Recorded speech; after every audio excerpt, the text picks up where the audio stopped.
Welcome to the first webinar of the course. I'm glad you're all here today. We're going to cover quite a range of things on the course, but first of all, it's probably helpful to know who is going to be teaching you. My name is Tracy. I'm a positive behaviour support specialist and working as a consultant for SeeAbility at the moment. The rest of the course is I'm going to be delivering the elements of the course relating to positive behaviour support, and the rest of the course will be delivered by Caitlin Jones, who is a speech and language therapist here at SeeAbility, part of the specialist service team, and Jenny Gould, who is vision rehab specialist, part of the specialist services team as well. There will be some input from other members of the SeeAbility specialist service team. We're going to have 6 weeks of webinars and tutorials in between, which will hopefully translate to 6 weeks of fun and learning. There will be some work to do as well, but hopefully it will be a very interesting and interactive experience for you all. So today we will cover, we'll start by looking at what is communication.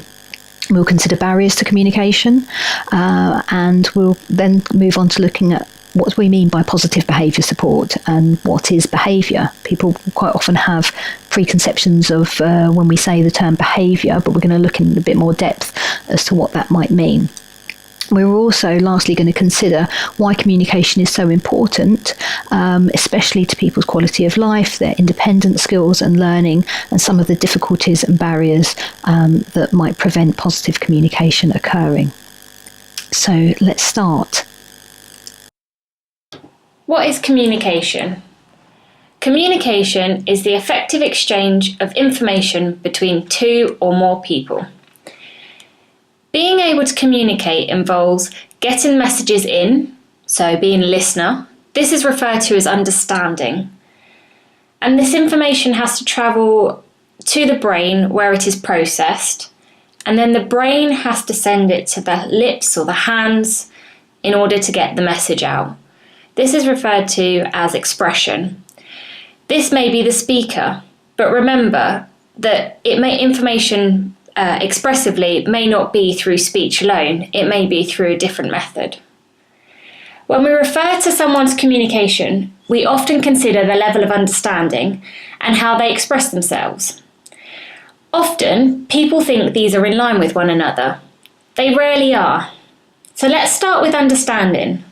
What do you think we mean by this? Understanding. This is what a person hears, sees, touches, smells, and tastes. In receiving incoming information, a person may have difficulties processing and understanding the meaning. So somewhere between hearing the information and it being processed by the brain, there is a breakdown which can lead to misunderstandings. When we refer to understanding, we're thinking about, is there a breakdown in how someone processes the information, as I've just mentioned? Does the person have knowledge of vocabulary, i.e., have they come across it before? Are words used in certain contexts, which means that the person is likely to be familiar with them? But if that same word was used in other environments or out of context, do they still understand it? Does the person understand words, jokes, ambiguities, or do they take things literally? We also need to think about how many words a person understands at any one time. Let's explore what I mean by this further. Let's take these 4 words. Give me the book. There are 4 words in this sentence, but how many of these words would a person need to understand in order to carry out the instruction? Well, it depends. How many clues have you given? How much of the information is redundant? In other words, they don't need to understand the word in order to be able to complete the instruction. For instance, if the person is sitting at a table and there is just one book on the table in front of you both, and you hold out your hand and look at the book while saying, "Give me the book," the person actually does not need to understand any of the words in the sentence in order to carry out the instructions. There are therefore no information carrying words in the sentence on this occasion. If there are 2 objects on the table, a book and a cup, and you hold out your hand, look at the book and say, "Give me the book," there are still no information carrying words in the sentence because you have provided all the clues to the person in order to follow the instruction. However, if you don't look at the book, then there is one information carrying word in the instruction. They have to be able to understand the word book, or be able to at least differentiate between a book and a cup, in order to be able to choose the object you are asking for. If you don't hold out your hand, then there are two information carrying words in the sentence. They have to understand book, like in the previous example, and because you are the only person in the room, they have to understand the concept give.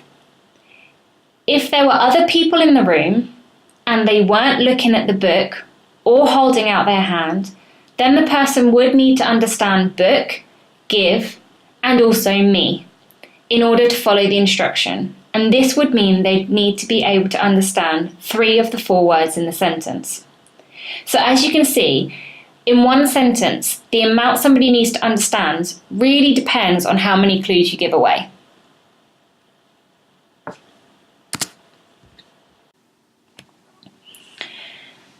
Understanding or cause and effect.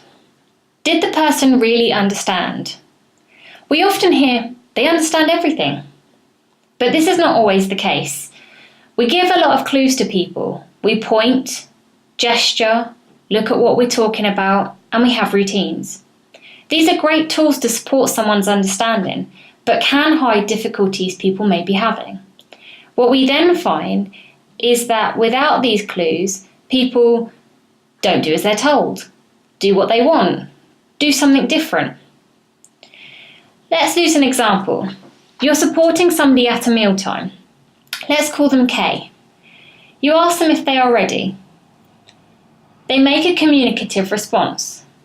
This could be an arm movement, a facial expression, a vocalization. Let's take arm movement. You put the spoon in their hand. They take it to their mouth. They bring the spoon down, and you take the spoon from them. You load it, and next time you have the spoon, you ask them if they're ready. You hold back and you wait for the same communicative response, the raising of the arm.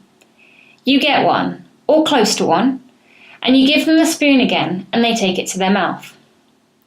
You follow this process for every spoon. This communication becomes more intentional. They know that if they raise the arm, they get the spoon of food, and they keep doing it because it works. And so they learn a procedure that looks like understanding. But did the person understand, are you ready? Does the arm movement mean, yes, I am ready? Or did Kay learn that when they made the arm movement, they got something from it? In this scenario, the likelihood is the latter. Why? Because are you ready is an abstract concept. It's not a physical object. Whereas getting food on a spoon is. It's more concrete and motivating. If obtaining the food is pleasant and they do not struggle with spoon use, then the words "Are you ready?" in the presence of the spoon are a trigger for Kay to raise her arm and receive the spoon. The behaviour has been reinforced. Another aspect of understanding that we need to bear in mind is someone's visual memory. Remember that 80 to 90% of what we learn is through vision. Visual memory is being able to see, picture, or create an image in your head based on the word. When I say the word tree to you, can you picture it? What do you picture? The likelihood is that the majority of you will have pictured the tree as a whole, the trunk, the branches, and the leaves. But many of those we support that have a visual impairment, particularly a congenital visual impairment, may have had different experiences. They may have only felt the leaves or the trunk. Have they experienced the trunk as it goes up the tree to the branches and then to the leaves? So what about an elephant? What do you visualise? Again, was it an elephant as a whole? Someone with a congenital visual impairment, so a visual impairment since birth, may have a different experience. Let's think of this poem, The Blind Men and the Elephant.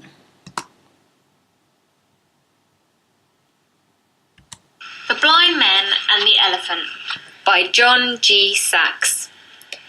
It was 6 men of Industan, to learning much inclined, who went to see the elephant, though all of them were blind, that each by observation might satisfy his mind.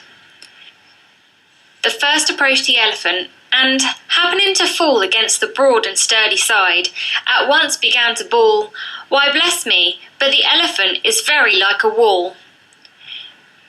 The second, feeling of the tusk, cried, "Ho! What have we here, so very round and smooth and sharp? To me 'tis very clear. This wonder of an elephant is very like a spear." The third approached the animal, and happening to take the squirming trunk within his hand, this boldly up he spake, "I see," quoth he, "the elephant is very like a snake." The fourth reached out his eager hand, and felt about the knee. "What most this wondrous beast is like, is very plain," quoth he. "'Tis clear enough the elephant is very like a tree." The fifth, who chanced to touch the ear, said, "Even the blindest man can tell what this resembles most. Deny the fact who can, the marvel of an elephant is very like a fan." The sixth no sooner had begun about the beast to grope, than seizing on the swinging tail that fell within his scope, "I see," quoth he, "the elephant is very like a rope."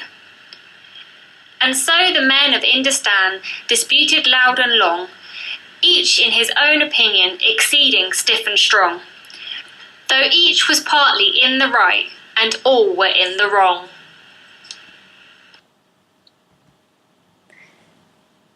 So as you can see from the poem, it really depends on someone's learning history and the experiences that they've had.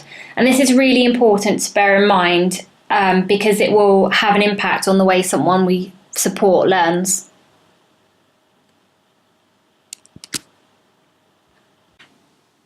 Processing time. This is the time it takes for the person to make sense of the information that has been said to them, and either follow through with what has been said or respond to it. If we know people we support have processing difficulties, in order to enable effective communication, we need to give them longer amounts of time to process what has been said. We also need to remember it may not only take time to process what has been said, but also take time for them to get their message out, so express themselves. Verbal and written forms are the most complex methods of communication. When we speak, like I am to you now, my words are gone the moment they are said. However, you have a presentation that you can go back to and refer to in order to remind yourselves of what I've said. Written forms of communication come later developmentally, and like speech, is abstract, which is why they are the most complex methods.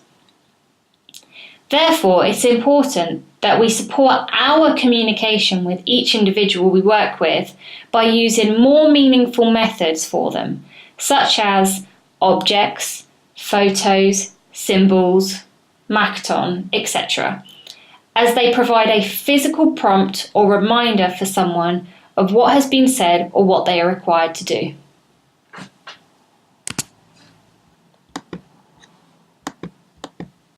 At the beginning, we said communication involved messages coming in, also referred to as understanding, and messages getting out, referred to as expression. We have explored understanding and factors to be aware of when we refer to someone's understanding. And now the other part of communication that we need to explore is expression. Expression is what a person says. This does not have to be through speech.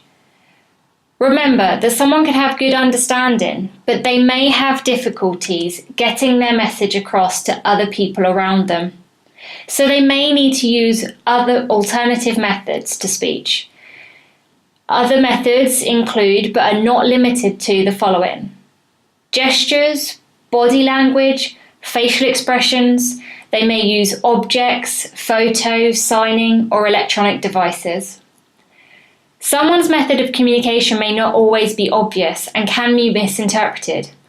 It is our role to be observant and to reflect on how the person is presenting and think, Could it be the difficulties they have with their expression, which mean they can't make their wants and needs known to you? Is how they are presenting the only way they have to tell you what they need or they want? And can we teach a way for them to communicate their wants and needs in another way? So, what is PBS, positive behaviour support? Well, as the slide says here, it is a set of research-based strategies to use to increase quality of life and decrease problem behaviour. This is achieved by teaching new skills and making changes in a person's environment. So there's a few key terms that we need to consider when we're looking at this statement. One is, what do we mean by quality of life? This is a big one. Positive behaviour support focuses on improving quality of life. So by quality of life, we don't just mean the environment or living conditions that somebody is in. Quality of life refers to the leisure activities they partake in, what their health is like, their emotional well-being, the frequency, the quality and the level of social interactions and social support somebody has. Also refers to things like their financial situation and other things like their cultural factors. So do they have, do they practice a religion? Do they access cultural activities or interests? And also, really importantly, a person's independence and functional living skills. How independent is a person, and how well are they able to cope and manage with day-to-day demands of life independently and with support. So quality of life isn't just a kind of one-dimensional concept. It covers a huge range of things. If we were to rate our own quality of life, we would probably consider all of these different elements and aspects that I mentioned, plus a lot more. So positive behaviour support aims to increase quality of life, and it targets all of these areas. At the same time, as a kind of byproduct, it reduces problem behaviour. We're going to talk about what we mean by that in just a moment. But the processes positive behaviour support has to achieve this is by teaching new skills and changing the environment. It doesn't expect an individual to change by themselves. It knows that what we know and what the science of behaviour and scientific evidence tells us is that in order to make changes, we need to may have an input, we need to teach new skills, and we need to make changes to environments. So what do we mean by problem behaviour? If I say challenging behaviour, quite often you might conjure up an image of somebody that's aggressive or violent or shouts a lot, that is very overt in their behaviour. And we know that problem behaviour threatens quality of life. It restricts quality of life. Problem behaviour can also threaten somebody's safety. But one aspect of quality of life that we don't necessarily always consider is about restricting access to ordinary life. And what do we mean by ordinary life? Well, the things that we do on a day-to-day basis, about getting up, going shopping, taking care of our own personal hygiene, having conversations and friends with our friends and family and interactions, taking part in social and leisure activities. So by this, we don't just mean aggressive behaviour. Passivity is a challenge too. If somebody is very passive and doesn't engage much with other people, quite often they can be overlooked. And what we quite often find is people who are very passive don't particularly engage in access to ordinary life, because they're very, as I say, quite often overlooked. Many of the people we support experience restricted access to ordinary life, which can involve even things like doing chores. And in this respect, positive behaviour support helps us to develop support and strategies that are positive and proactive and enjoyable. It's ethical, it looks at people's quality of life and what they wish to achieve. So it's probably helpful now for you to think about your focal person, the person you've identified that you're going to be working with as part of this course. Think about their access to ordinary life. You may have already started doing your activity tracker, active participation tracker. So start to think about what parts of ordinary life do they engage in and are they involved in? Do they engage, even just looking at the images here, are they involved in going out and socialising out and eating food out, doing chores, washing up the dishes, being involved in general household maintenance or doing the shopping? And if they don't, why is that restricted? Why don't they? Why aren't they involved in those things? So, key messages about positive behaviour support. Quality of life rules. This is the main focus. Problem behaviour is addressed through positive behaviour support, but it's really a byproduct, or it's secondary. So what we always see is when we increase quality of life, when we teach new skills, as a result, problem behaviour decreases. There's a big focus on building skills, teaching new skills.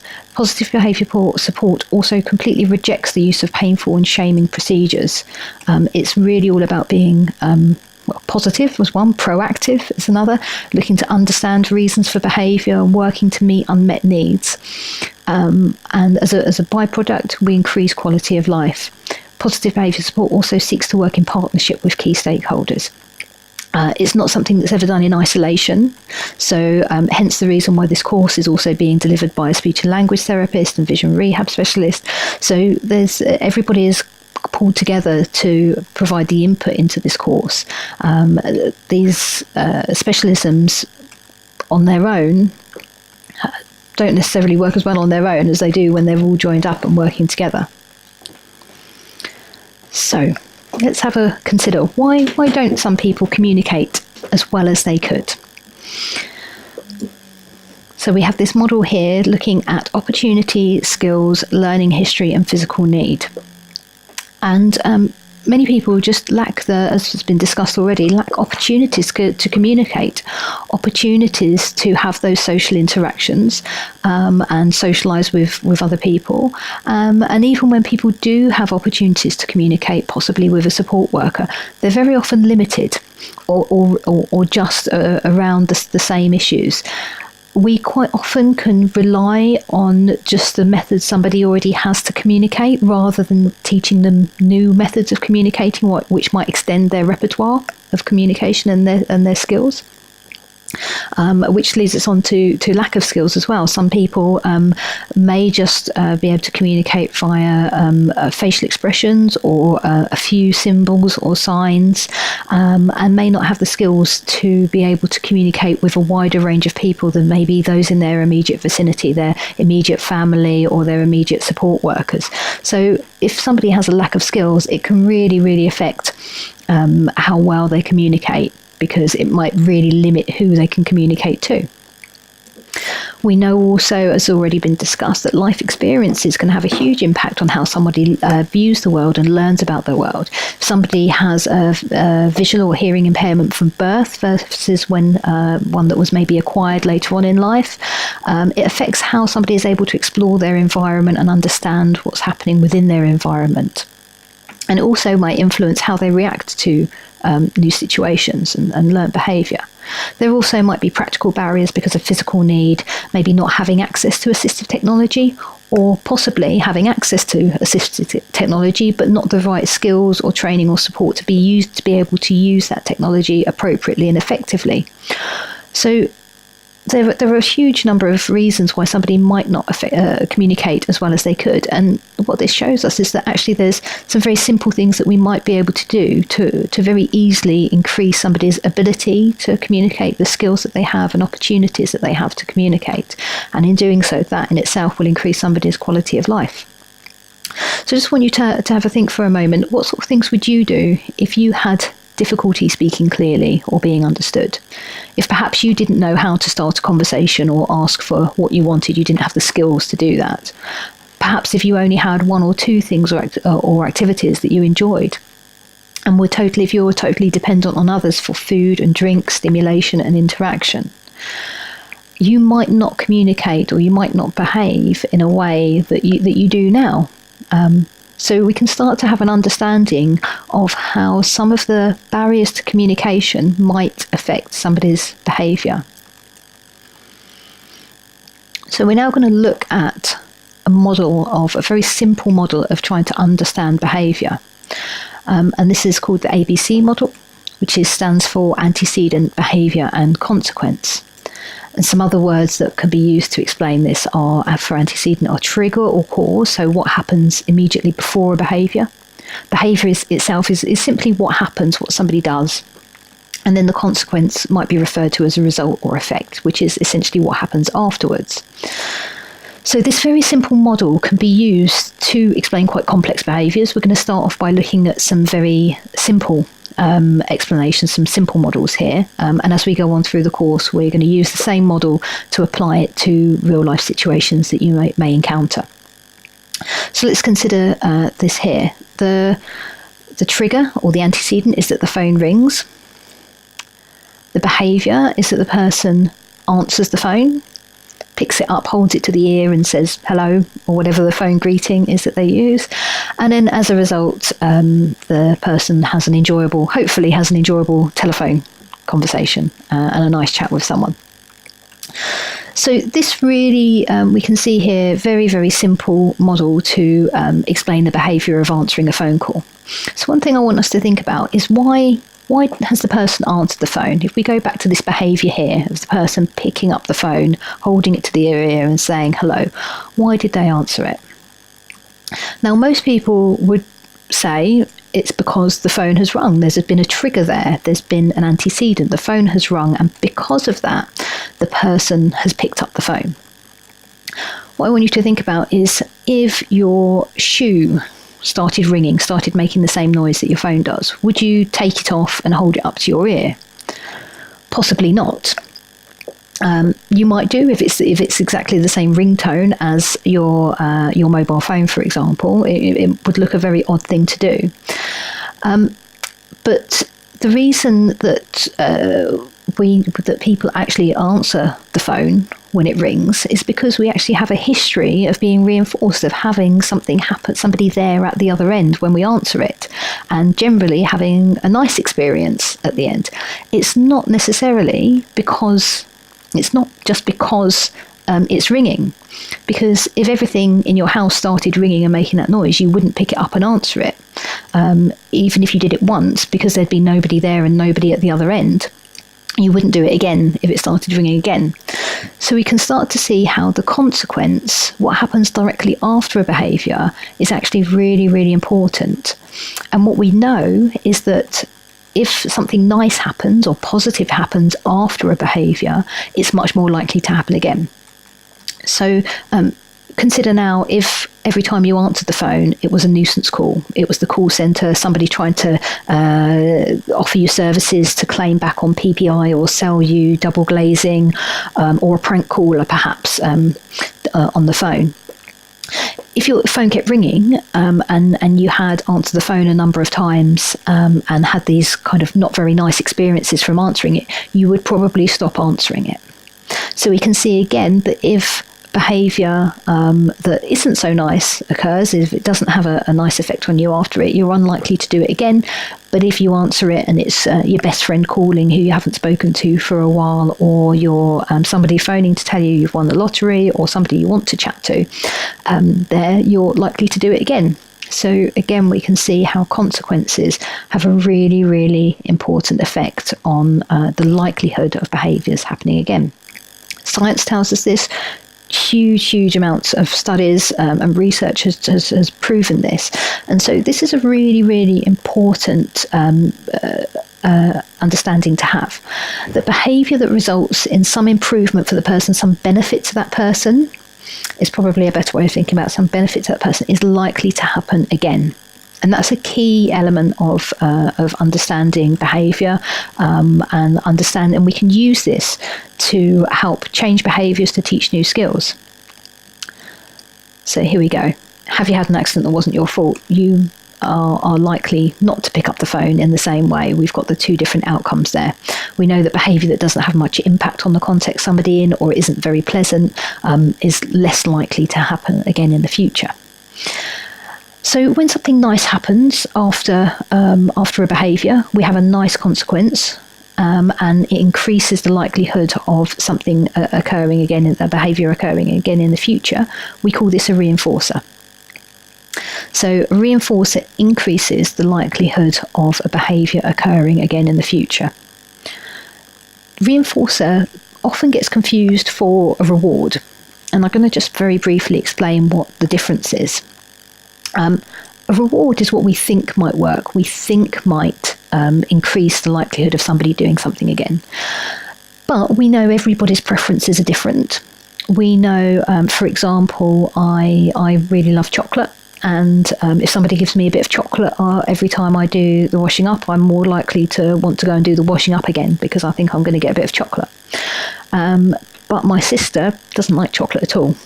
So if she gets given the same consequence, chocolate after doing the washing up, she probably won't do it again because she's like, oh, I'm going to be made to eat some chocolate or given something that I don't want. It's not going to be as nice an experience for her. So a reinforcer is entirely personalised and individual. Reinforcers also change. So as I said, I really like chocolate. However, if I've been eating chocolate all morning and then somebody offers me some chocolate as a reinforcer, I'm probably not going to want to have it. Also, if I've just eaten a huge dinner and I'm completely full up and I've gorged myself, I'm not going to want to then, I'm not going to be very responsive to chocolate either because I'll be very full up. So reinforcers are changeable. Rewards are what we think might work for people. That's the big thing. A reinforcer is what actually might work. So I give another example that's quite easy to think about within schools. Is a child displays a particular behaviour, and as a response, the teacher says to them, right, you're going to stay behind after school or after class and clean the whiteboard and tidy the books away. Now, for some children, that might be absolutely brilliant, and they might love that because they get to spend some time with a preferred adult. They get to take on some responsibility to clean the whiteboard, and they maybe don't want to go home or go out to play in the playground, and that's brilliant, and that will increase the likelihood of their behaviour occurring again, whatever it was that they done. But for other students, or on another day, that might actually not work as a reinforcer at all because the person doesn't want to be with that particular teacher. They want to be out with their friends. They're supposed to be doing an activity, and that would actually be sort of quite a punishing consequence for somebody.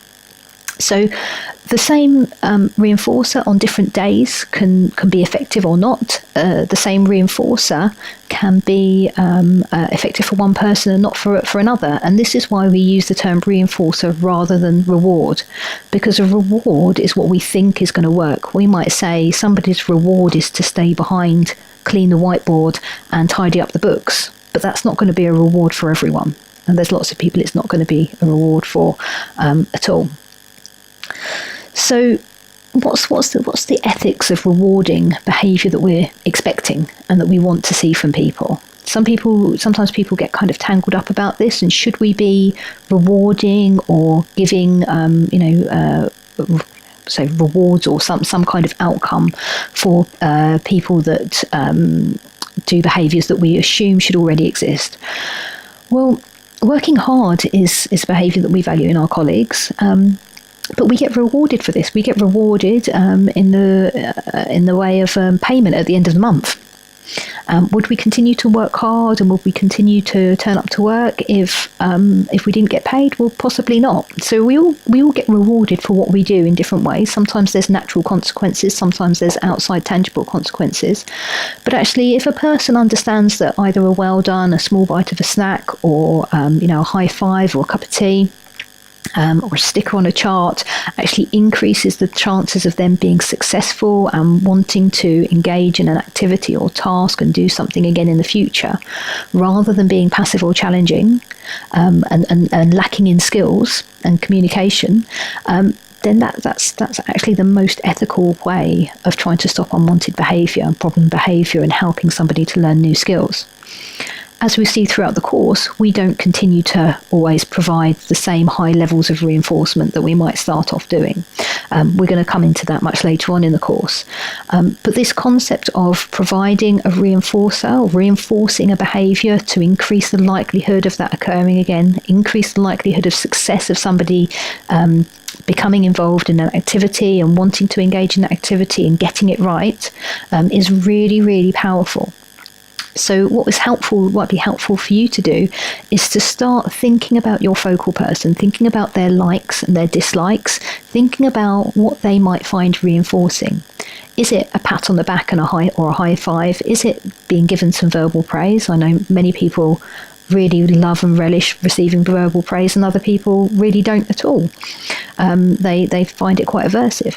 Is it M&Ms or a drink of Tizer or Pepsi, or is it a sticker on a chart? It's going to be different for everybody, but having an understanding of what your focal person finds reinforcing is really, really helpful, because as we go through this course and you start planning and you start implementing, teaching your focal person a new skill, you're going to be able to use that knowledge and that understanding of their preferences to be able to help shape their behaviour and teach them new skills. So, what else? So this one here, setting events. This is another aspect that's really, really helpful to have an understanding of in terms of explaining behaviour. A setting event can be something that happened in the past. We quite often are thinking about this because it's pretty much something that almost always precedes the behaviour or happens at the same time as behaviour.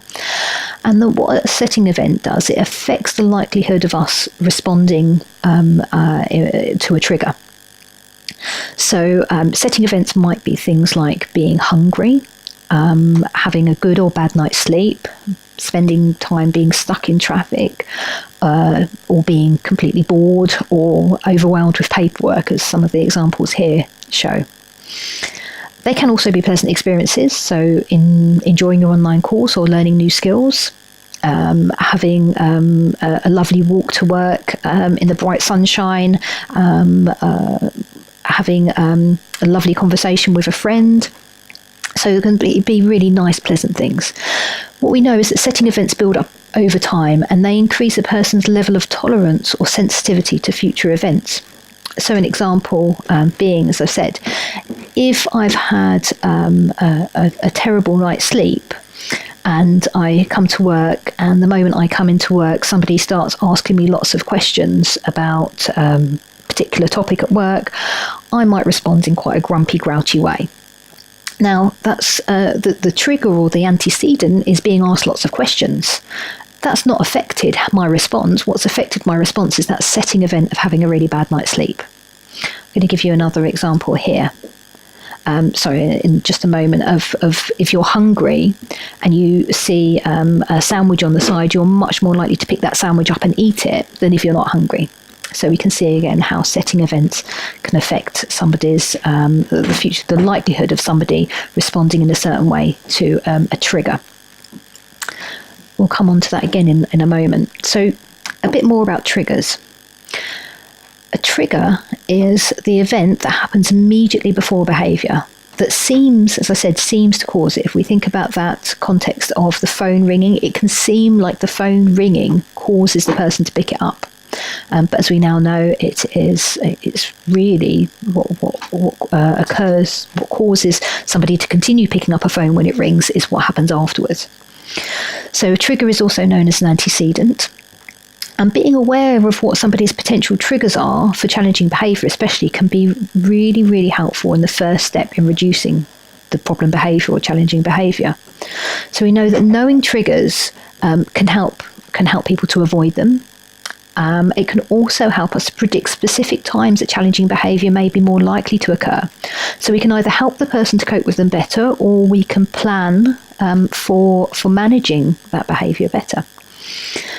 So the best way to kind of try and manage the triggers, because we can't remove every single trigger from an individual.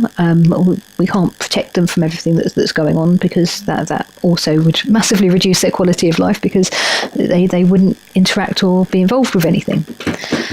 So but if we can try and learn about people's setting events and help people manage their setting events, so if we know somebody has had a bad night's sleep, possibly reduce the demands that are on them. If we know that somebody is really hungry, make sure that before we make any demands, we make sure they have some food or a drink. Then we can really help start to shape and change behaviour. So some common triggers that we might see for challenging behaviour are being asked or told to do something, being told that they can't have something that they want. Sometimes a particular individual or activity might be a trigger. So maybe somebody that they've had a history of not getting on well with, or a particular activity that they've had a history of not doing particularly well on or not enjoying. Noisy, hot or crowded environments, being bored or not spoken to or involved with an activity. So we can see that, as I say, if we can start to understand triggers and learn about triggers and learn about setting events for an individual, we can start to make changes in somebody's environment. And this is what PBS is involved in very much, is changing somebody's environment so that we can reduce the likelihood of challenging behaviour occurring. And what we can do is, if we know we're working with somebody who regularly displays challenging behaviour, we can just start to make some notes on what happens before the challenging behaviour occurs, what happens during and what happens after, and that can really help us build up a good picture of somebody's triggers. And later on we're going to talk a bit more about functions of behaviour, and we're going to look at how we can try and identify those from considering the consequences and setting events and the whole model of behaviour. So let's have another look at our model of behaviour. Now we've added setting events into the mix, and I'm going to give you another example here. We've got somebody who's hungry. That's the setting event. They haven't eaten for a while, so they've been a bit deprived of food. The antecedent is they see the vending machine. So seeing the vending machine and being hungry is going to make it much more likely that somebody engages in the behaviour of putting money in and making a selection. If this individual here was not very hungry at all, and he had already eaten lots, he might see the vending machine, which would be absolutely the same antecedent, the same trigger, but they might not put the money in and make the selection because they're not hungry. And then the consequence is that they'll obtain snacks to eat. So we can start to see how this setting event here of being hungry affects the likelihood of somebody responding to a trigger or an antecedent. The other thing to consider, just in terms of understanding how consequences affect our behaviour, is think about this way. If I put my money into a vending machine and I didn't get any snacks out, it just got stuck or just nothing happened, I'm much less likely to do that again in the future.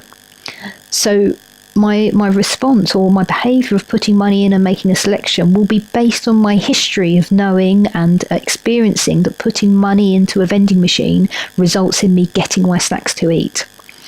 If there's if there's a 40 vending machine and you put your money in, you never get anything out, you're unlikely to do that again. So this consequence is really important.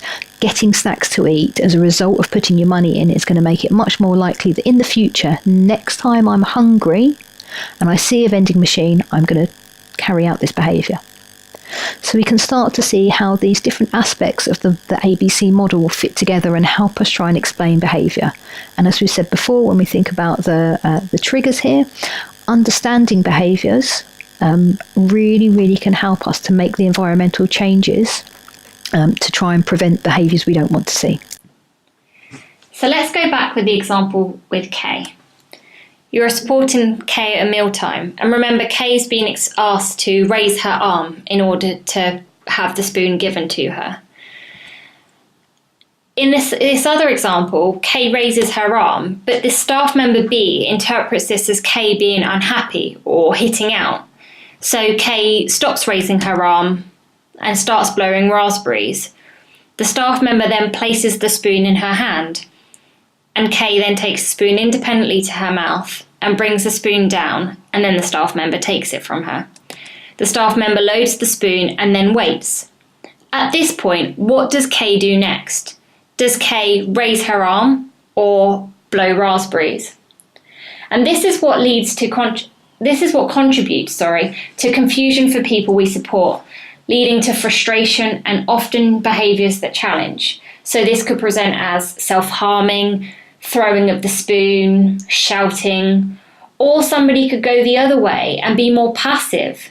So the person just gives up lifting their arm or blowing raspberries altogether. And then this may lead to the staff doing it for them. So this may mean that the person loses the skills that they either once had or were starting to learn. To reduce confusion and frustration, staff member A could have shared what they were doing with other members of the team. Then staff member B could have adopted the same approach, allowing the blowing of the raspberries to be shaped for a different communicative response. So instead of Kay having two methods to communicate the same thing, she could have had two ways of communicating two different things, broadening the communication that was available. Providing immediate reinforcement for the relevant behaviour is essential in aiding skill development. Let's think about this a different way. The example before was specific to a meal, but shaping and losing and gaining skills can happen in everyday natural living environments. So let's consider the following question. Why do you see the people we support interact more with staff than with their peers? Well, staff are more likely to give them a response. Their peers may be less physically able to, or less communicative, or have their own communication difficulties.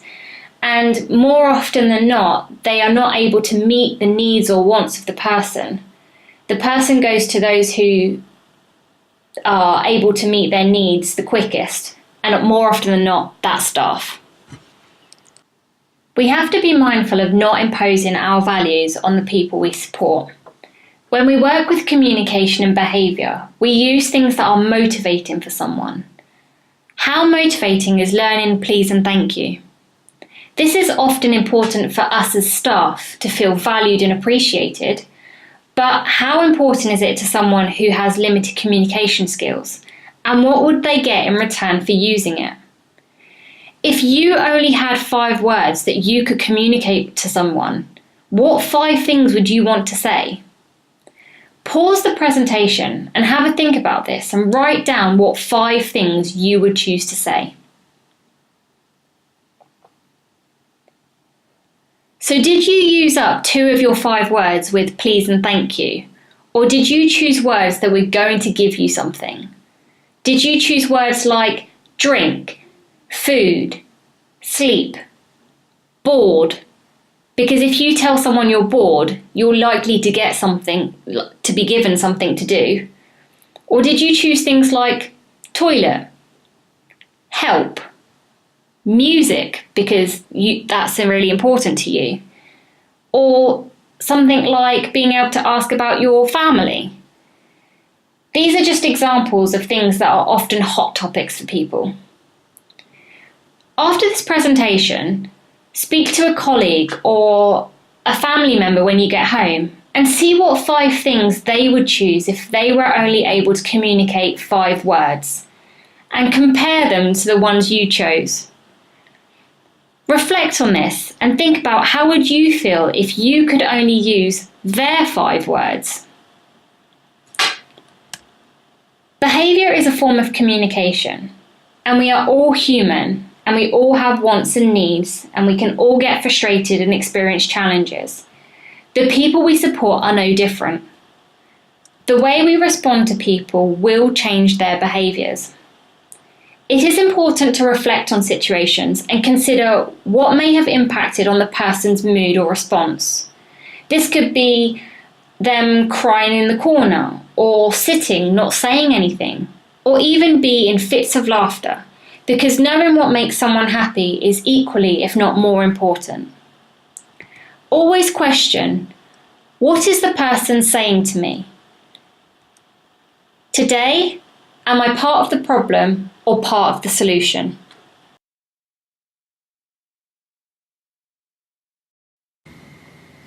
We're now going to talk you through the various baseline assessments that you'll be using as part of this learning interaction course. On the screen at the moment are a list of all of the ones that you will consider using for your focal person as part of this course. You won't need to start doing these assessments straight away. They'll all be discussed in Module 1 tutorial.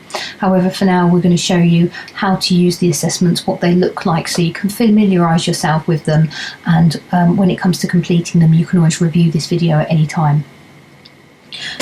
You won't necessarily need to complete all these assessments for your focal person. These are the ones that everybody will need to complete for all focal people. So, and these are the ones that need to be done between tutorial 1 and tutorial 2. They're the communication profile, active participation tracker, independent skills and vision screening checklist, and the aberrant behaviour community checklist. And we'll talk you through these in just a moment. If required for your focal person, you may complete the DISTAT tool, or pain in its name, or a reinforcement inventory. And these last two, the mouth care matters and the eating and drinking checklist, will be completed for all focal people, but they don't need to be completed immediately, just by the end of your learning interaction course. We're now going to take you through each assessment tool individually. The communication profile is one of your baseline assessments. This hopefully will help you look at the person's communication skills and help to identify areas of strength and areas of difficulties, things that they are able to communicate and things that they aren't able to communicate, and then hopefully be able to incorporate some of these communication methods within the goal or plan that you are going to create for them. So what we would like you to do with this first table is to tick all that apply to the person that you are supporting. So don't forget to put their initials at the top of the screen, top of the page, sorry. And then, does the person that your focal person, have a way to communicate yes? Actually, I'm not sure how my person communicates yes. I think it's via facial expressions. I seem to get a smile when it looks like they want something.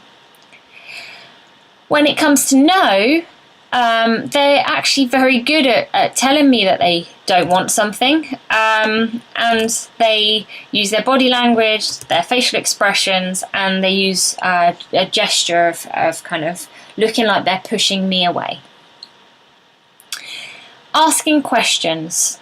Does the person that you are working with or focusing on have a way of asking questions like, when's dinner? What time's dinner? Can I have a drink? And it might be that they use the Makaton sign for a drink. Okay, so they use the Makaton sign there. Are they able to answer questions? Actually, they struggle with open questions, but closed questions that have a yes, no answer, they've got something, but I'm not really sure how reliable it is. So I'm going to say I don't know. Okay. Are they able to make requests? So drink. We know that they can ask for a drink. How do they tell you that they need the toilet?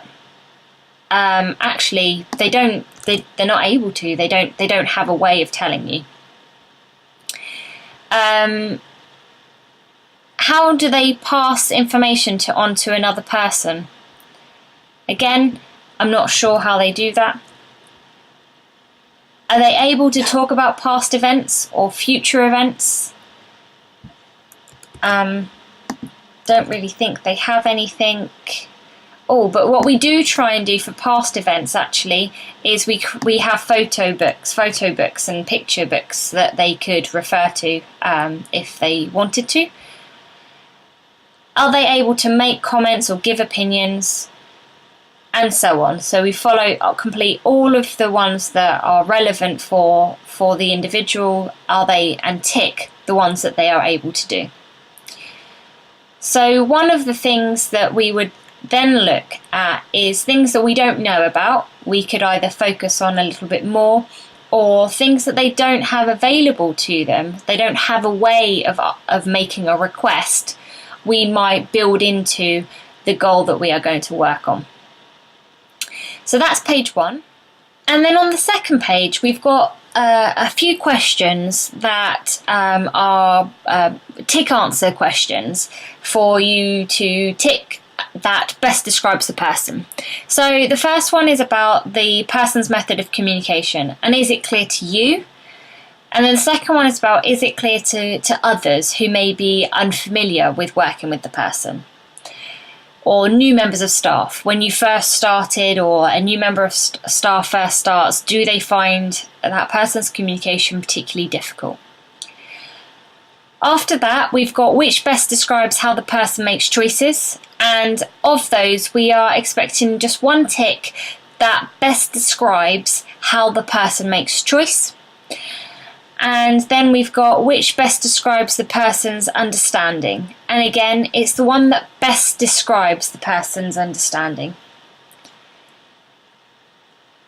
Then we have tick all that apply that best describes how the person communicates.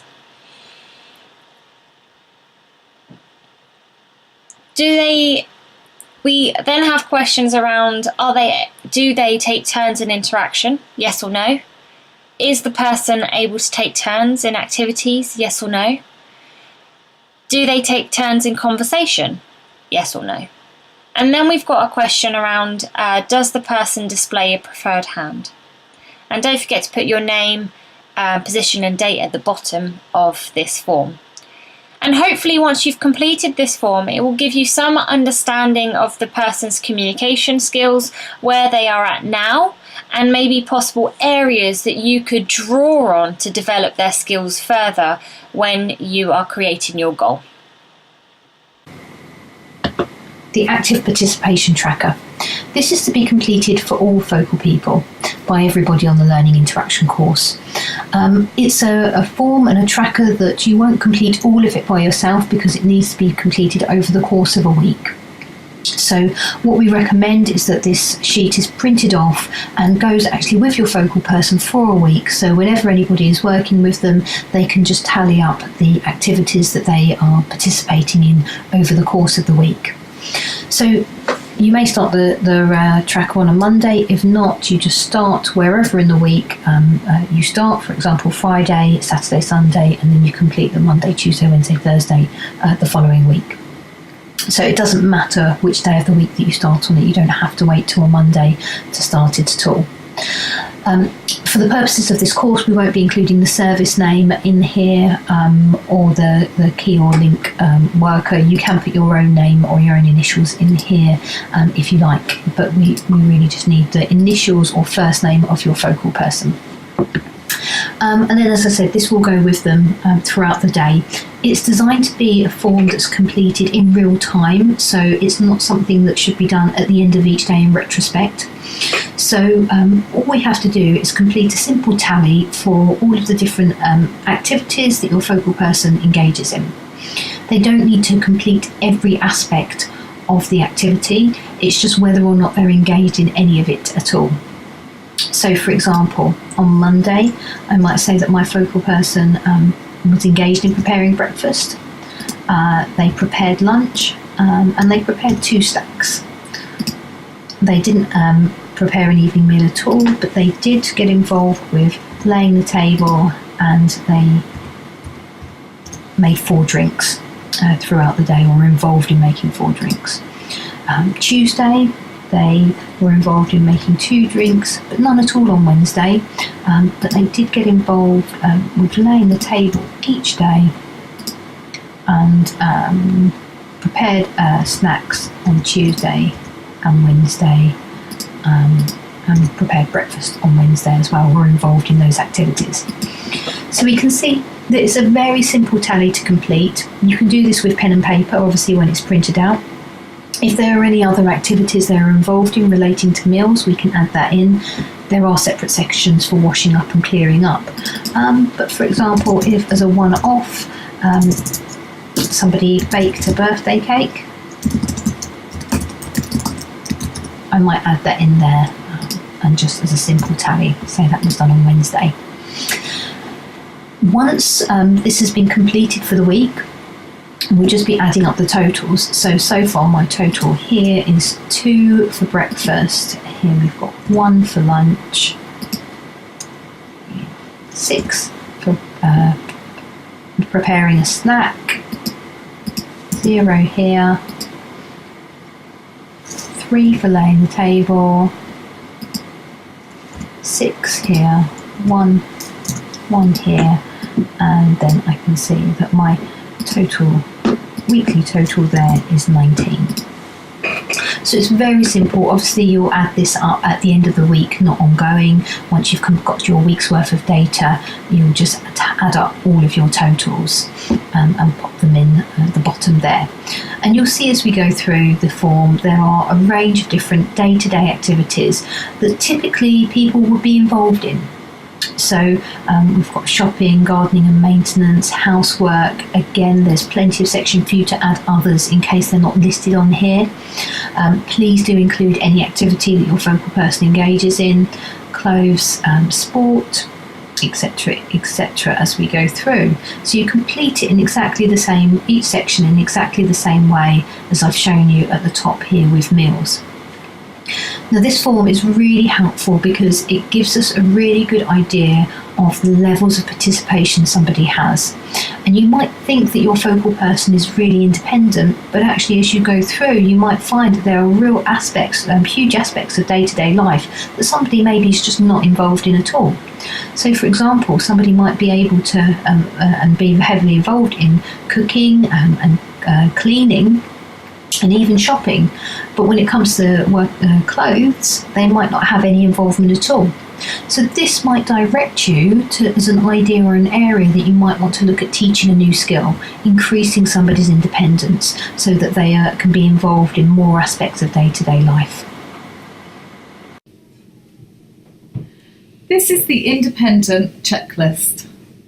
By completing this, it will highlight areas of which an individual could potentially develop skills to increase their level of participation and independence.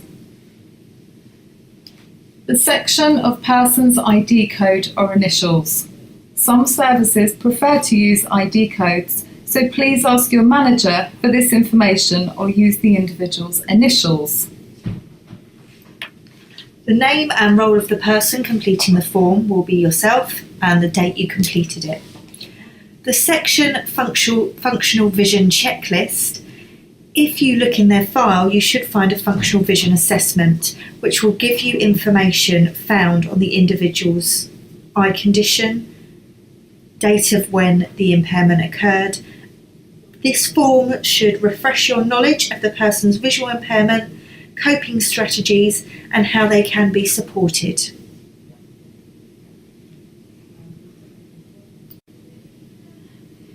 This is the Independent Living Skills Checklist. This is the coding that you will be using. The checklist shouldn't take too long to complete. It covers a variety of day-to-day activities. Levels of independence and participation can fluctuate, although try to complete the checklist to reflect how much support the individual usually requires. So NSO is no support needed, so that person can do the task completely independently. OS1 would be occasional support needed, FS2 full support needed, and MP3 the individual will not participate. We'll give you a demonstration now of how to complete a couple of the checklists.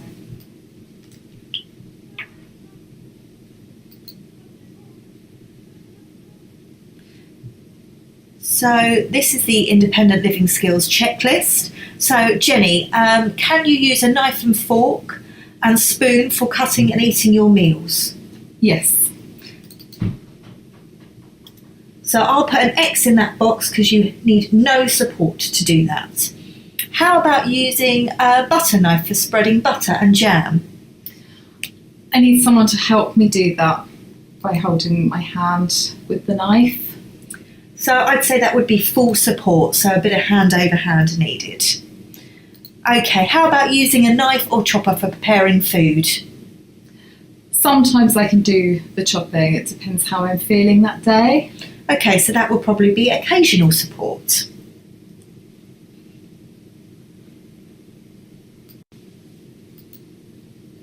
So we've demonstrated how to complete the form. We showed you some of the daily living skills aspects, but we've tried to list all sorts of aspects of daily living, laundry, shopping, including going out, mobility.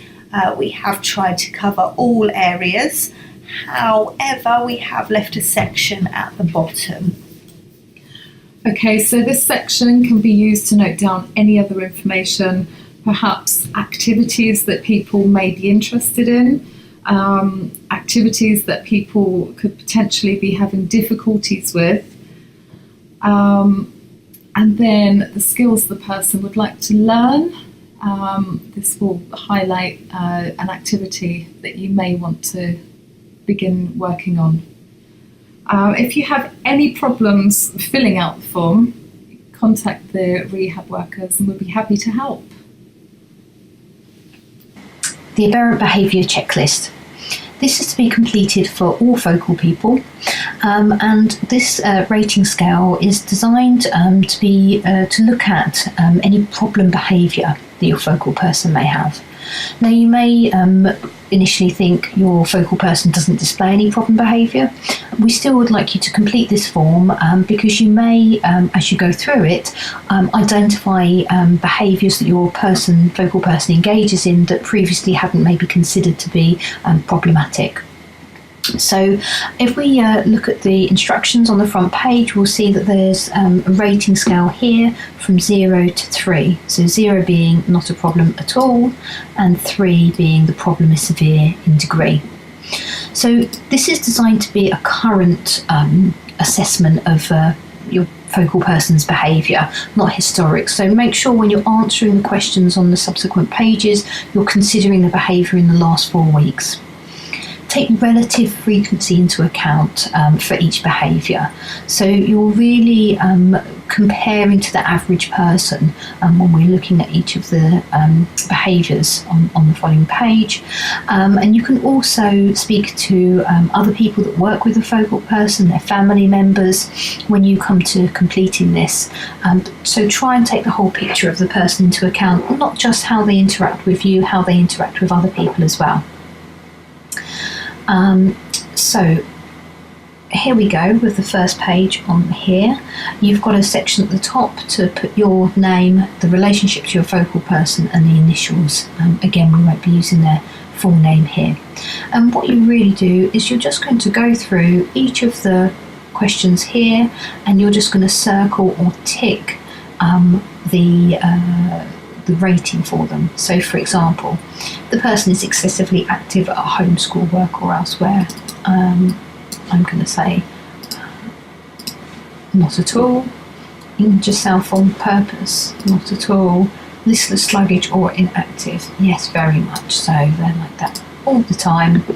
Aggressive to other people, verbal or physical. Not at all. Seeks isolation from others, yes, very much want to be on their own all the time. And then just go through and answer in this way. So this is there's quite a lot of questions on here, as you'll see as we go through. There's 58 different behaviours here, but you should be able to answer this and complete the assessment tool quite quickly, because it's simply just a case of ticking, highlighting or circling the appropriate one. Once you've completed all of these, you'll need to do some scoring and answer some summary statements at the bottom. So this sheet here, this section of the sheet here, scoring instructions, shows you how to score. So what you'll see is a list of different subscales and the numbers. The numbers here correspond to the numbers of the behaviour. So we've got 2 here, injure self on purpose. And you'll see this person 2 has so that's scored 0. and then question 1, if the answer to that was 3, or the scoring for that was 3, we'd have a 3 in here. So this section here just shows you how to score it. This page here is your actual scoring. So for the scorings I gave earlier on this sheet, I'll add the scoring into this table scoring sheet. So for behaviour 1, that scored a 0. So I can put that here. Behaviour 2 also scored a 0. Behaviour 3 scored a 3. Behaviour 4 scored a 0, and behaviour 5 scored a 3 as well. And you would carry this on, obviously you can see behaviour 6 is here, behaviour 7 is here, behaviour 8 is here, so they're not all in order. So just be mindful when you're completing this to make sure that you are putting the scores in the right place. Then once this has been completed, you'll add the total scores up at the bottom. Obviously for here, I've put 0, for here my total score is 6. Total score here is 0, total score here is 0, and here is 0. The number of items I've rated, well here I've only rated 2, 2 here, haven't rated any here, here or here. Number of behaviours rated at level 3, well none, 2 there, none there, none there, none there. Obviously you will have higher scores than this because you'll be completing this for every behaviour that's listed. Then you just complete this summary statement. So the subscale with the highest total score is this one here where I've got a 6, which is lethargy. And the subscale score with the most ratings at level 3 is the same, so just be popping that in there. And now there's a question around about considering positive or helpful strategies that could be considered. Now these are strategies that you might consider working on for part of your learning interaction course, or they might just be strategies that actually you discuss with your manager to look at in general to help with your focal person to increase and improve their quality of life. But you'll be being directed by their assessment. So if we go back up to the top here, what I said was this my focal person was very sluggish or inactive and seeks isolation from others. So actually one of the things that I might want to increase with my focal person is social interaction and engagement and participation with day-to-day activities. And is there anything I want to decrease? Well, as I go through and score the different behaviours, there may be things that would come up that I'd be looking at wanting to decrease, and I would type that in there. So it's a very comprehensive assessment tool. It's to be completed for all focal people. The summary statement is really helpful to just start getting you thinking around about the type of behaviours that your focal person may be engaged in, that you want to start changing, that changing will improve their quality of life. So please make sure you spend the time completing the summary statement as well as all of the scoring.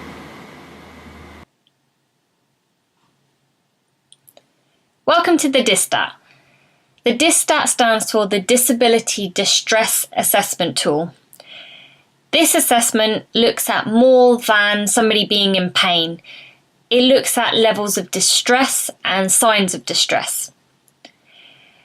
It's intended for people who have limited communication skills to be able to recognise when they are distressed. This front page is a summary page, and you do not need to complete this. We are asking for you to complete pages 2 and 3. On pages 2 and 3, you are required to circle the words that are most relevant and most appropriate to the individual when they are content and when they are distressed. First of all, before we start, please tick the level of communication that is most appropriate or most represents the person that you are working with. To complete this document, you, like I said, only need to ring the word or words that best fit the person when they are content and when they are distressed. So, for example, facial signs, the appearance of that when they are content, actually they laugh and they smile. Okay, and when they're distressed, you see a bit of a frown,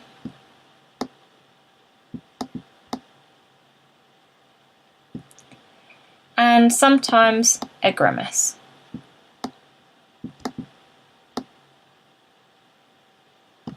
Okay. Their jaw movement, when they are content, it's relaxed. But when they are distressed, you see grinding and you might see biting. Okay. Appearance of the eyes, when they're content, they make good eye contact. Or when they're distressed, they close their eyes or they make little eye contact.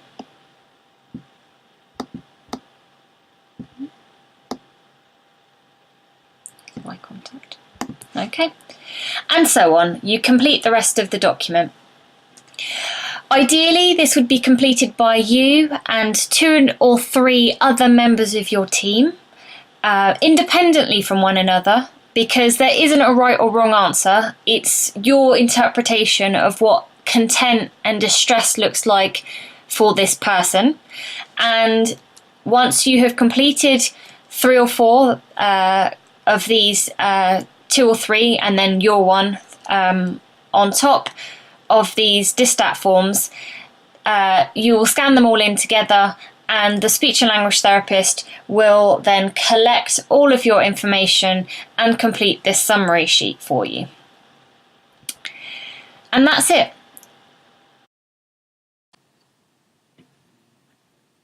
Pain and its name.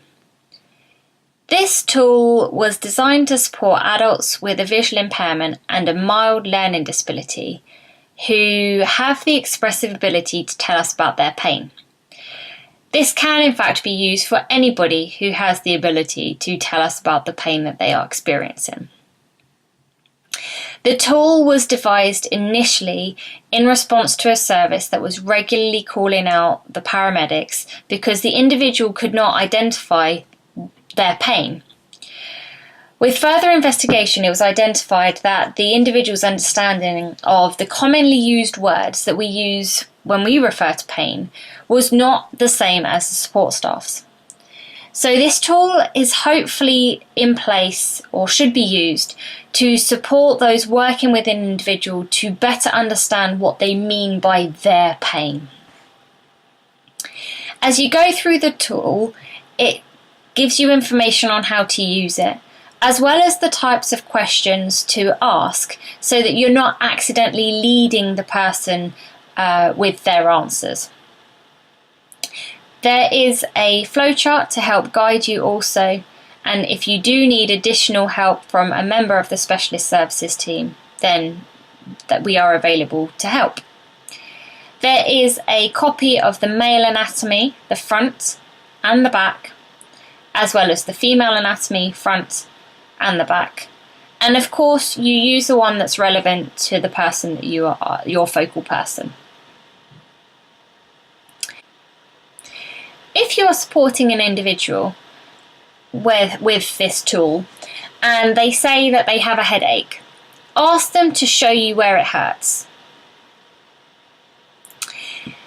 If they say that they have a headache, are they pointing to the head or are they pointing to their shoulder?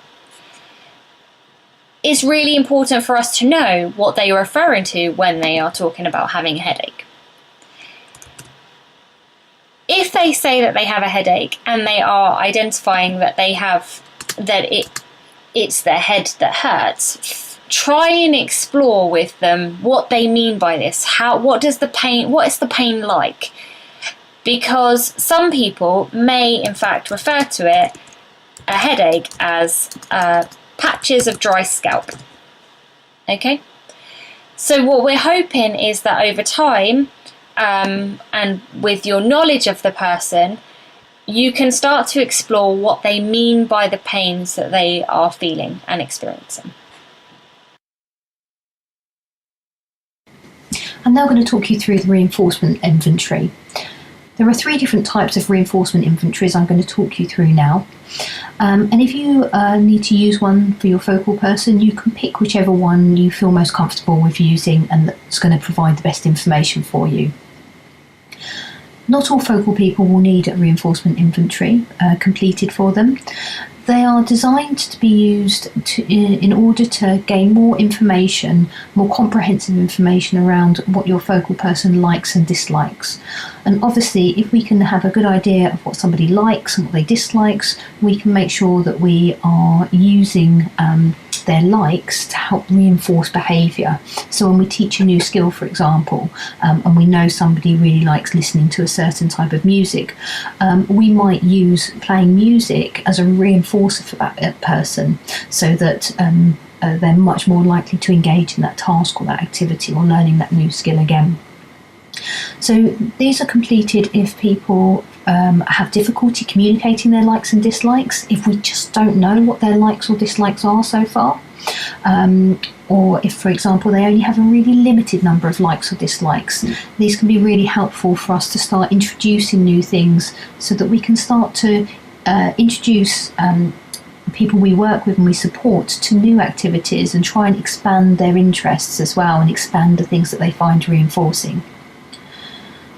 So you can complete this on your own. However, it's going to be much more effective if you can complete it either with your focal person, or you can complete this with other staff members as well that know that focal person. So you can get a much better rounded assessment of your focal person's likes or dislikes.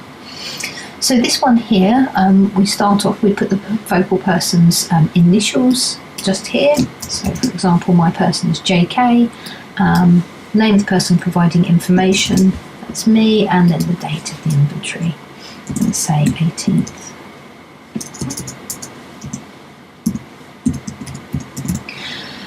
And then all we're going to do really is look at the areas here and rate them as to how much joy or pleasure or satisfaction they seem to experience from these things. For example, watching television, favourite programmes, and we would just tick this person very much likes watching television. I'm going to pop in their 3 favourite programmes. EastEnders, Newsnight, and lastly, Question Time. They're their 3 favourite programmes.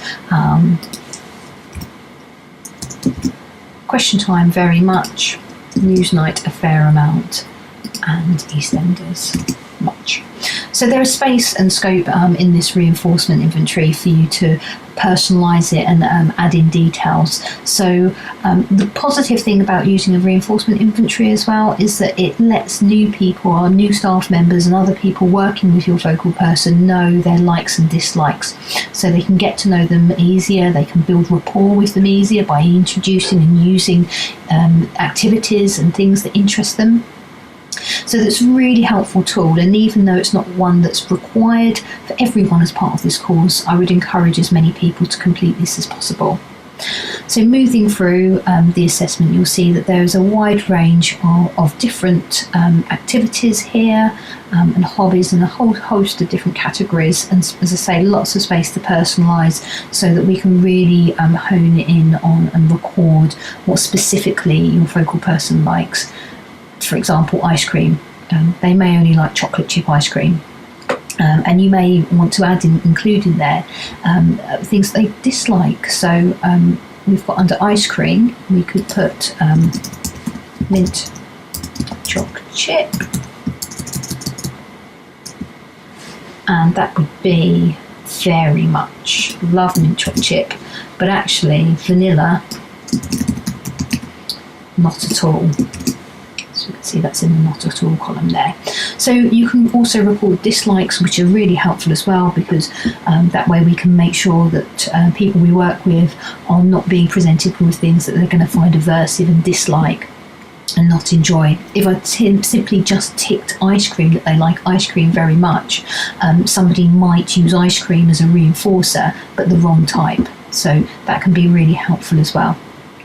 So there's a whole host of different categories here, and what you might find going through is you might see a whole host of different activities that your focal person's maybe never tried or never had the opportunity to engage in. So another benefit of reinforcement inventory is that they are great for prompting us and reminding us of all of the different activities and things that we might be able to introduce our focal people to increase their interests and expose them to new experiences and new opportunities to enjoy things. At the bottom here, we've got a little summary box here. So it's how much time does this person spend, for example, watching TV, listening to music, reading, working or sleeping. And what are the things that the focal person does frequently throughout the day. It's important to remember here, though, just because somebody watches TV, for example, for a lot of the day, or perhaps they request cups of tea more than 10 times a day or 15 times a day, doesn't mean necessarily that they find these things really highly reinforcing. We have to remember that people will only engage in activities that they have access to. So it may be that somebody is watching a lot of TV just because that's the only thing that's available for them to do, and they have a limited range of skills to be involved in other activities. Or they may be asking for tea many times a day, not because they like tea, but because they like the attention that comes with it. So make sure when you're considering these points at the bottom that you're not just taking them at face value, and you're really considering what the impact that frequent requests or frequent engagement in the activities has on an individual.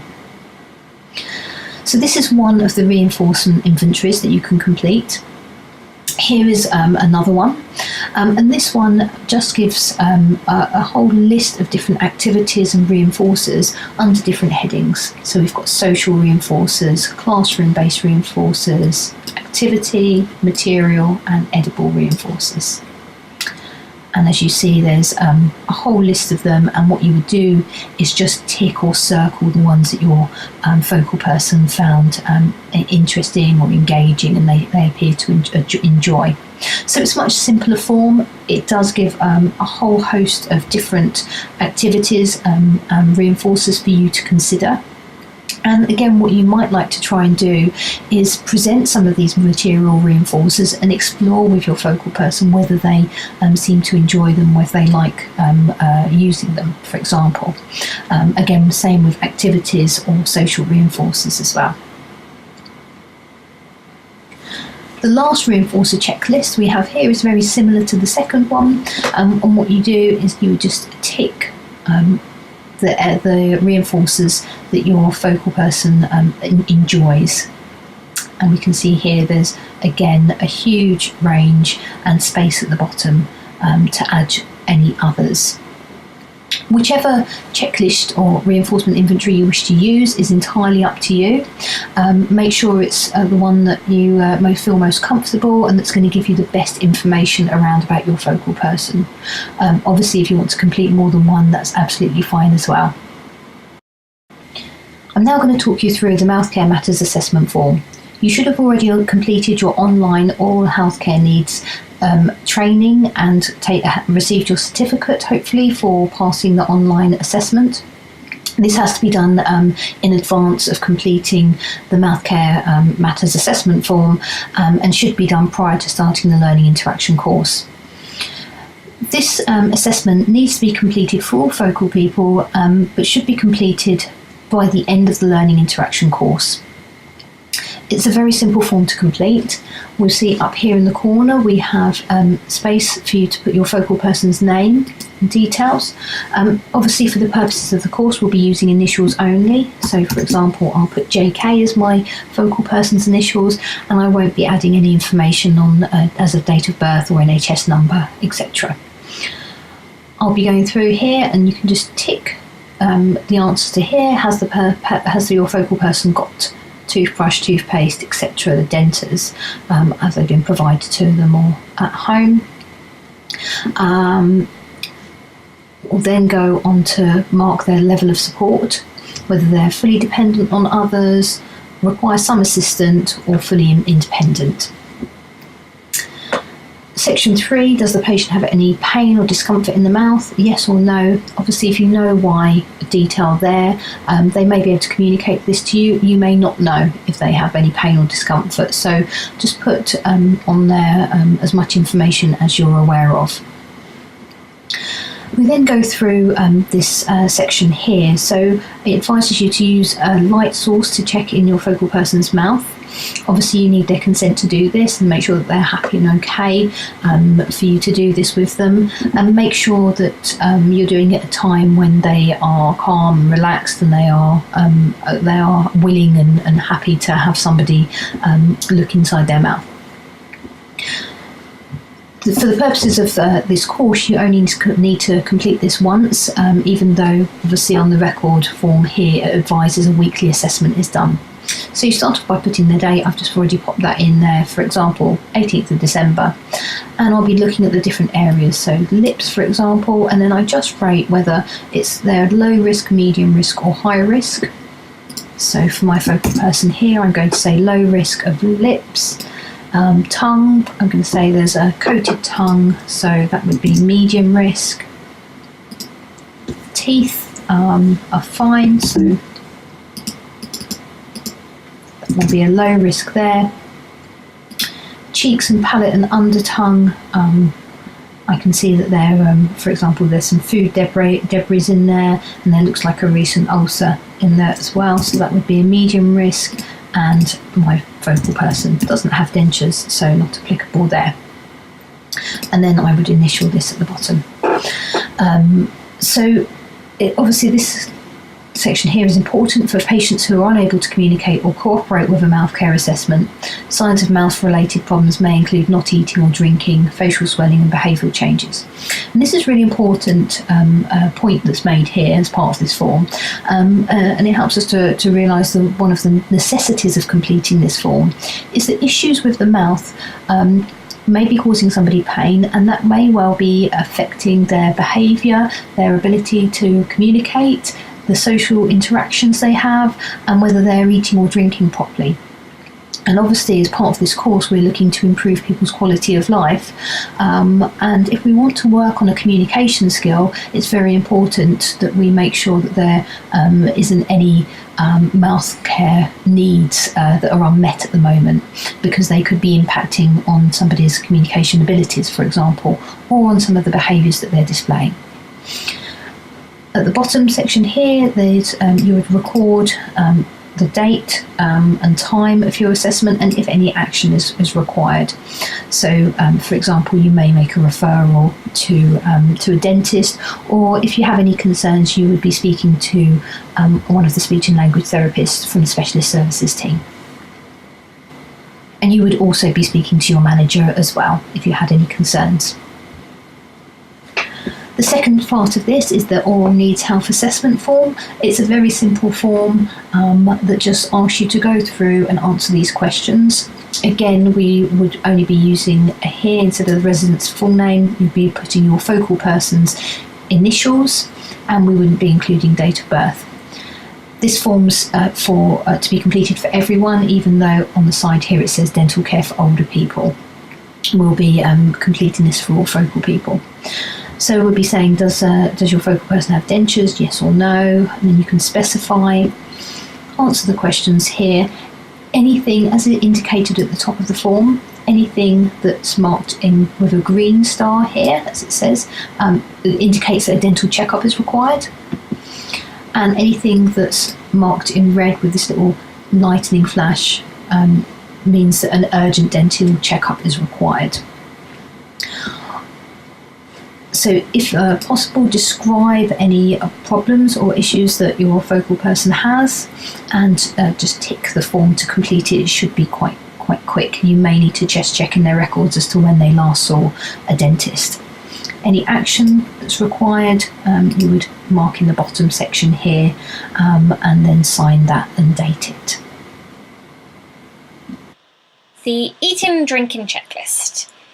The eating and drinking checklist is part of the dysphagia policy, so it's really important that you're aware of this. The eating and drinking checklist is used as part of the initial assessment process for new people coming into the organisation, as well as individuals who maybe have been close to speech and language therapy for over 6 months. So this is to be completed to ensure that there are no changes that we may be otherwise missing.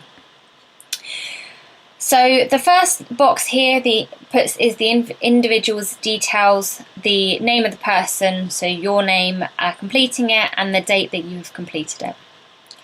In this red box, it asks about whether the person is new to SeeAbility or not, and if they are not new, then we just need to say that they are not, and that what we are doing here is we are reviewing their eating and drinking skills, so yes, it is a review. If they are new to SeeAbility, please answer this question as to whether they have had previous speech and language therapy input, and if they have, then please make sure that your local speech and language therapist is aware of that is the case, so that they can go out and meet the person and ensure as smooth a transition as possible. Most of our individuals will already be at SeeAbility, and if that's the case, then you are to answer the questions 1 to 21. Okay? So ideally you should be using this alongside or having just watched an individual eating or drinking. Okay, so that will give you the most up-to-date information. Or you will have watched and observed a series of meal times in order to complete this as accurately as possible. And when you're completing it, you're answering yes or no to these questions. So, has the person had frequent coughing when they're eating and drinking? Yes or no? Okay. Have they had an episode of choking since the last checklist was completed? So if the checklist was completed every 6 months, have they had a choking episode within the last 6 months? If yes, then you must let the speech and language therapist know. Okay. If anybody does have a choking incident or episode, you must make the speech and language therapist aware, and you must complete the accident incident form at the time of the person choking, so that they can come and review the person's skills and the support that's in place. Has the person had any chest infections or pneumonia? And again, it's within the last 6 months. And so on. We complete all of these questions. Are there any changes to their voice qualities? Have they been gasping for air? Gasping for breath at meal times? Are there changes in their facial colour? Food escaping out of the nose? Nope. Taken a long time, longer than usual to eat? No. Needed to swallow numerous times. It looks like it's kind of, their swallow appears painful or effortful? Nope. Have they had recent difficulty swallowing tablets? Nope. Have they had increased drooling of saliva? Nope. Have they had pieces of food found inside the mouth? Nope. And then go look at page 2. Okay. Have they had significant chewing difficulties? Yeah, maybe they have. Maybe they've recently been to the dentist and had the teeth removed, which means that their skills and what they're able to do has now changed. Have they got a fast pace of eating and drinking, so they cram too much food in their mouth, which can result in coughing or choking? If you're thinking yes, the person does have a fast pace, do they already have a mealtime mat in place? And is there guidelines already in place to try and support with this? And if there is, then I would say no. But if there isn't guidance already in place or no mealtime mat, then I would put yes to trigger that referral to the speech and language therapy team. Had a significant change to eating and drinking skills? Nope. Got a diagnosis of reflux or frequent rumination? Nope. Had any urinary tract infections? Nope. Had an increased level of fatigue, which is more than usual? Nope.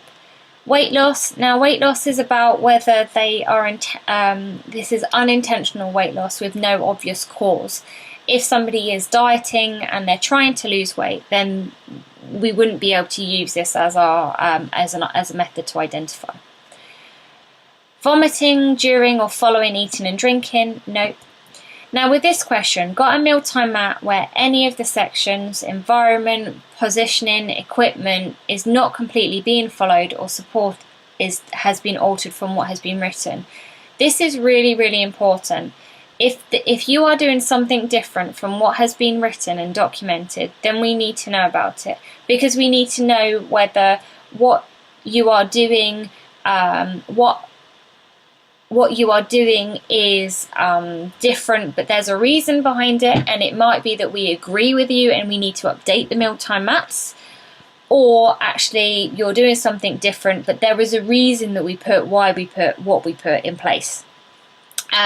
So for this one, thinking about the person who has a fast pace, it could be that the 2-plate strategy, if you've answered yes here, it could be that the 2-plate strategy that has been recommended isn't actually working, and so you might not be following it. So I'd be answering it here so that we could come back and review what's not working about it to try and help and problem solve with you. If you're using different equipment, again, it's useful to let us know that you're using different equipment, because essentially what you're doing in practice is different from the documentation, and we need to make sure that they are in line with one another. Some people are at increased risk of choking but are not appropriate for the speech and language therapy service. So if you answer yes to any of the following questions, with all of these above being no, then it doesn't need a referral to the speech and language therapy team. If you have yes in any one of these and answer yes to this, then you need to refer onto the speech and language therapy team. If you answer yes to any of the above and no, you still need to refer to the speech and language therapy team. It's only if you've got no's on all of the above and yes is here that you don't need to refer to the speech and language therapy team. Okay. Does the person have epilepsy? Yes or no? Do they have any of those medications? Yes or no? If they do, highlight which one that they have. It just helps us to know. Do they have extremely poor lack of teeth? We mentioned above that their person is experiencing chewing difficulties because they have extremely poor or lack of teeth, and they aren't displaying any change to behaviour or have any poor positioning, which may affect their eating and drinking skills. So once you've completed this document, if you have yes in any of them from 1 to 21, then you need to refer to your local speech and language therapist. So send them a referral form, and then they will get back in contact with you to come and follow up with that. Once you've completed this as well, please don't forget to scan it and upload it to your drive. Thank you.